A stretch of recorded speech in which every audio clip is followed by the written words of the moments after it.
Parce qu'il est essentiel d'être conseillé, CGECO accompagne votre entreprise de sa création à sa transmission.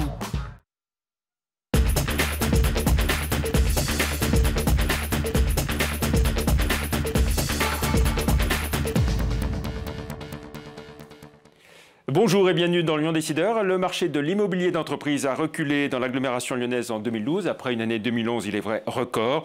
On en parle avec Benoît de Fougeroux, le président de la FNAIM Entreprise du Rhône, dans un instant.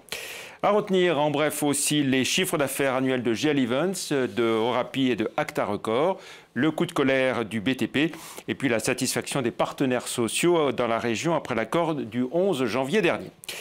C'était la semaine du groupe GL Events avec une édition de tous les records pour le CIRA, le salon des métiers de bouche à Eurexpo, et la publication d'un chiffre d'affaires qui a franchi les 800 millions d'euros en 2012 à 824 millions pour être très précis, soit une activité en augmentation de 5,3% au total, donc 4% de croissance organique. Sans surprise, c'est l'international qui tire le développement de GL Events avec un bond de 21% hors des frontières hexagonales. Les activités purement françaises du groupe sont aujourd'hui passées sous les 50% du chiffre d'affaires total. Le grand international pesant quant à lui pour 1/5 des facturations. Très belle croissance aussi pour Orapi, avec à la clé une acquisition de poids en mai dernier, Argos Hygiène, qui permet à l'entreprise de Guy Chiflot de se positionner comme leader de l'hygiène professionnelle, à côté de la partie produits de maintenance et d'entretien des entreprises. Comme pour GL Events, on retient la très belle croissance en Asie et dans le reste du monde, hors Europe et continent américain. À noter la création d'une filiale à Dubaï et un joli contrat avec Emirates. Pas mal non plus l'activité de Acta Record, l'entreprise spécialiste des portes automatiques piétonnes. Même si la croissance a ralenti au second semestre, Acta affiche un développement de 5,6% sur l'ensemble de l'année. Plus encore que les ventes de produits, c'est la maintenance qui a le plus performé. Le ras-le-bol des entrepreneurs du bâtiment qui ont entamé une campagne sur le thème « Trop, c'est trop ». Premier employeur privé de la région, le secteur du bâtiment et ses 7 présidents départementaux ont décidé donc de monter au créneau. Bertrand Frachon.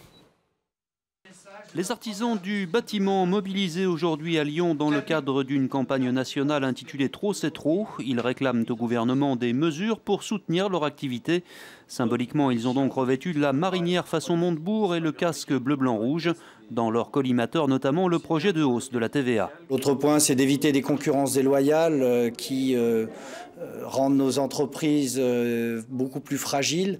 Concurrence déloyale qui est aussi bien faite par les auto-entrepreneurs qui n'ont pas les mêmes charges que nous. Également la concurrence déloyale des entreprises étrangères qui ne respectent pas la loi avec des heures travaillées importantes, avec des conditions d'hygiène et de sécurité qui ne sont pas acceptables. Le secteur du bâtiment donc, qui réclame une TVA à 5% et non pas à 10% à partir du 1er janvier 2014. Après l'accord national interprofessionnel du 11 janvier autour des questions de compétitivité des entreprises et de sécurisation de l'emploi, les partenaires sociaux rhône-alpins se sont retrouvés ensemble pour exprimer leur satisfaction. Il est vrai que le dialogue social fonctionne plutôt bien en Rhône-Alpes. Les réactions successives de la CFDT pour les syndicats de salariés et du MEDEF côté patronal. Les principaux points, c'est déjà de répondre à la dualité qu'il y a à l'heure actuelle sur le marché du travail, où on a les très installés, les précaires. Il répond à une ambition de déprécariser un petit peu les salariés qui sont à la périphérie ou qui sont déjà dans l'emploi. Petit 1, en permettant des droits rechargeables à l'assurance chômage.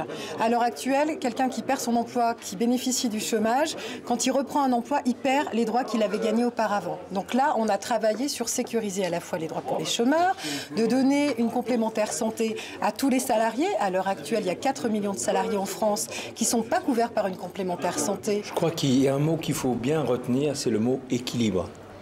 C'est un accord équilibré. Je prendrai l'exemple de la flexibilité. Il est évident que c'est un atout important pour les entreprises de pouvoir adapter le temps de travail et donc la rémunération en fonction de difficultés économiques. La contrepartie, parce que c'est là l'équilibre, c'est que de ce fait, les syndicats patronaux s'engagent à ce qu'on maintienne l'emploi. Voilà, Bernard Gault qui est le président du MEDEF Rhône-Alpes.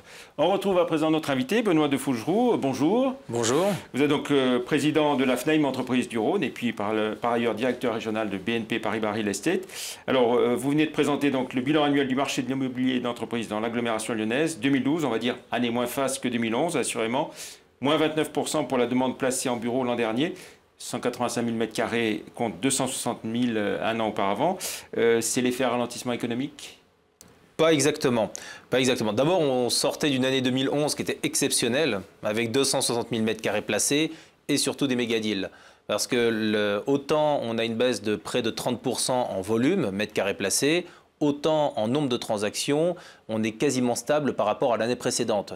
Donc c'est combien de transactions au total Environ 470 transactions réalisées sur 2012, à 4-5 près, le même nombre que l'année précédente.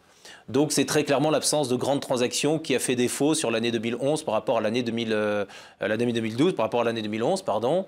On compte 2 transactions supérieures à 5 000 m² en 2012 contre 9 l'année précédente.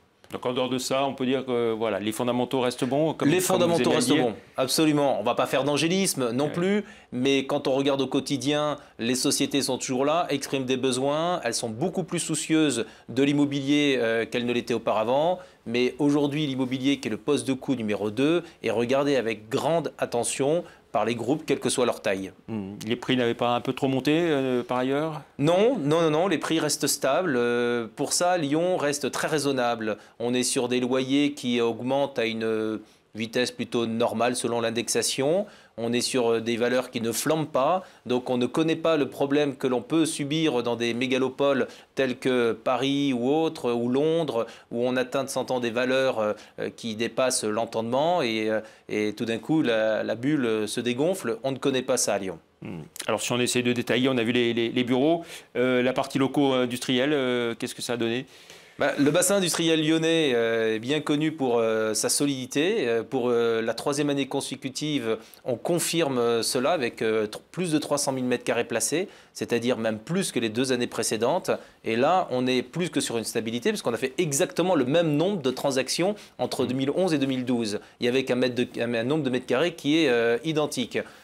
C'est la moyenne des 10 dernières années, 300 000 m². Donc l'activité des PME, PMI dans ce domaine-là est bonne et nous laisse augurer encore même une année 2013 qui, je pense, devrait être du même acabit. Et si on regarde côté logistique maintenant Alors côté logistique, on a été un petit peu en contresens de la donnée nationale, à savoir qu'on a fait un excellent cru 2012. Il faut dire qu'on partait de loin parce que la logistique avait été très en panne les deux années précédentes, mais l'année 2012 restera comme une référence avec près de 380 000 m² placés. On a parlé de la demande placée, qu'en est-il de l'offre En logistique ou en tertiaire, d'une façon générale? On va revenir de façon générale et puis plus spécialement sur le tertiaire. Alors sur le tertiaire, l'offre est en légère hausse par rapport à l'année précédente. Ce qui nous soucie davantage, c'est l'obsolescence de l'offre de seconde main. Il est très clairement nécessaire de la part des propriétaires de restructurer l'offre et ce dans le respect des normes environnementales pour satisfaire la demande. Parce que ce qu'il faut savoir, c'est que sur la demande placée, que ce soit en 2012 ou en 2011, près de la moitié se sont faits sur des immeubles neufs ou restructurés. Ça répond à une vraie demande. Quelles sont les zones les plus demandées Alors, toujours une forte demande pour la Pardieu, oui. Pardieu est toujours très demandée. Or, cette année, elle ne représente que 18%, lorsqu'elle pouvait représenter 25 à 30%. À cela, 2 raisons majeures. La première, c'est déjà une absence d'offres. On n'a pas eu suffisamment d'offres livrées neuves sur l'année 2012. Et ensuite, des utilisateurs qui aussi se sont tournés vers des secteurs alternatifs à des valeurs inférieures à 200 €. Quand on voit que la tour Oxygène, par exemple, n'est pas encore pleine et qu'il y a encore des étages inoccupés, qu'il y a une City qui est censée arriver aussi bientôt, est-ce qu'il y a place pour absorber tous ces mètres carrés sur des immeubles de grande hauteur ? Alors, il y a de la place pour attirer la demande, ça c'est une certitude. Maintenant, après, le sujet des IGH a des valeurs qui sont bien plus importantes qu'un immeuble non IGH. La question peut se poser clairement, mais ça répond à une demande aussi exprimée sur la Pardieu, à savoir des demandes qui sont supérieures à 10 ou 15 000 m². Et là, très clairement, on ne peut pas satisfaire ces demandes-là dans des immeubles dits non IGH. Donc il nous faut avoir une certaine verticalité pour pouvoir les accueillir. Il est vrai que tout le monde ne peut pas s'offrir les IGH, mais ça répond tout de même à une certaine demande. Ouais, parce que là, sur un terme de prix, on est plutôt sur quoi, du 270 € le mètre carré? On va même peut-être dire on peut aller au-dessus des 300 €. Oui. On peut aller au-dessus des 300 €. Alors, ça nous amène à parler des investissements. Plus de 845 millions investis l'an dernier. Année record. Année record record aussi. Donc finalement, Lyon, on peut dire que tout va bien, mais il faut quand même rester très réaliste. 845 millions, ça représente le quart des investissements qui sont passés en France hors Île-de-France. Sur les 3,8 milliards, il s'en est fait 850 millions, comme vous le disiez à l'instant. Il y a à noter 2 méga-deals qui se sont faits. Le premier, la vente de la tour Oxygène, qui montre que l'intérêt des investisseurs pour des immeubles de grande hauteur, malgré la difficulté que l'on peut avoir à trouver des utilisateurs, c'est qu'ils y croient et qu'il y a un vrai marché pour cela. Et ensuite, la vente... Même si elle n'est pas pleine, on a envie de l'acheter. Donc. Eh bien voilà, vous voyez, comme quoi il y a un vrai sentiment positif de la part des investisseurs sur les tours à la Part-Dieu. Et puis l'autre deal important, oui, le duc de Westminster. Voilà, le duc de Westminster, à travers sa structure qui s'appelle Grosvenor, a acheté le patrimoine d'ANF qui comporte une mixité de bureaux, habitations et commerces sur une rue que connaissent beaucoup de Lyonnais, qui est la rue de la République. Voilà, l'ex-rue impériale qui a longtemps été cotée en bourse. Absolument. Un mot sur les investisseurs étrangers. Les investisseurs sont quand même très majoritairement des investisseurs français.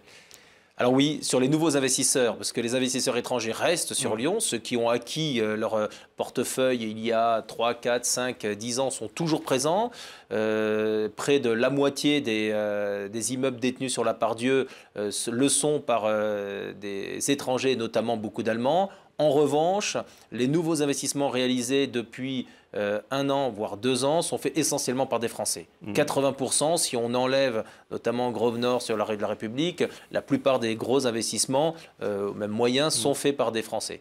Et puis on voit des investisseurs aussi, privés, pas uniquement des institutionnels. Oui. Des familles qui investissent également. Oui, des family office, de plus en plus, chose qu'on ne voyait pas au préalable, se tournent très clairement vers la pierre et se tournent vers des biens de qualité sur la Part-Dieu ou même sur Lyon d'une façon générale. D'un mot pour finir, comment se présente l'année 2013 ? Sous de bons auspices, parce qu'en bureau, on est plutôt confiant à travers, là en revanche, par rapport à l'année 2012, avec des deals qui se profilent, qui sont déjà potentiellement connus et qui sont en train de se faire, quand on voit le niveau de négociation qu'il y a, une demande exprimée en 0,1000, qui est quand même notre socle et le fondement de notre marché, qui reste actif. En activité industrielle, pareil, on a un niveau de demande qui reste peu ou prou le même que l'année dernière. En revanche, en logistique, je ne pense pas qu'on fera une année aussi bonne que l'année précédente. Très bien, donc pas d'inquiétude particulière.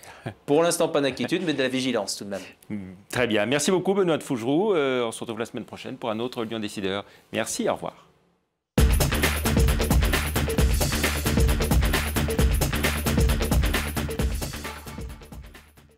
Parce qu'il est essentiel d'être conseillé, CGECO accompagne votre entreprise de sa création à sa transmission.